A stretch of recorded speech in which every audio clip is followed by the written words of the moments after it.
ආයිබෝවන්. අද අපි දුටුගැමුණු රජතුමාගේ දසමහා යෝධයන් අතර සිටි නන්දිමිත්‍ර යෝධයා ගැන ඉගෙන ගනිමු.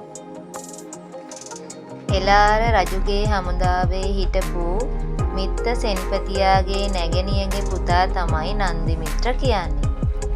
ඔහුගේ උපන් ගම අනුරාධපුර කඩදොර නම් ගමයි. මේ නන්දිමිත්‍ර පුංචි කාලේ ඉඳලම බොහෝම දඟෙක් වුණා. අනෙක් සම වයසේ දරුවන්ට නොකළ හැකි බොහෝ දේ මොහුට කිරීමට හැකියාවක් තිබුණා.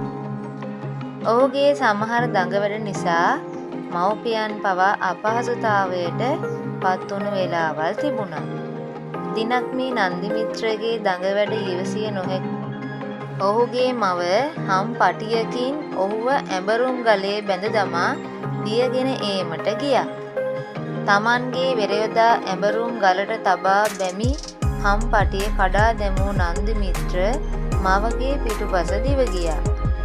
දියගෙන ආපසු ගෙදරට එමින් සිටි මව තම පුතු දැකීමෙන් ඉමහත් පුදුමයට පත් වුණා.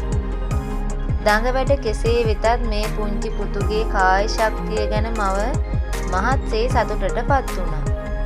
මේ නන්දිමිත්‍රගේ ගමේ පන්සලේ විශාල උණ පඳුරක් තිබුණා. ඉතින් මේ උණ පඳුර හාමුදුරුවන්ට විශාල කරදරයක් වෙලයි තිබුණේ. ඒ නිසා ගම්වැසියන් එකතු වෙලා මෙය ගලවන්නේයි උත්සාහ කළේ. මේ තරම් මොනවට මහන්සි වෙනවද අපේ හාමුදුරුවනේ කියූ ගැටවර වියේ පසු වූ නන්දිමිත්‍ර මද සිනහවක් පෑවා. මහන්සි නොවූ කොහොමද බොල මේක ගලවන්නේ? හාමුදුරුවෝ නන්දිමිත්‍රගෙන් ඇසුවා. නන්දිමිත්‍ර ශක්තිමත් ලණුවක් රැගෙන එය උණු පඳුරෙහි බැන්දා. ඉන්පසු එය ඇද්දා. සියල්ලන් පුදුම කරවමින් මෙම පඳුර ගැලවී ගියා.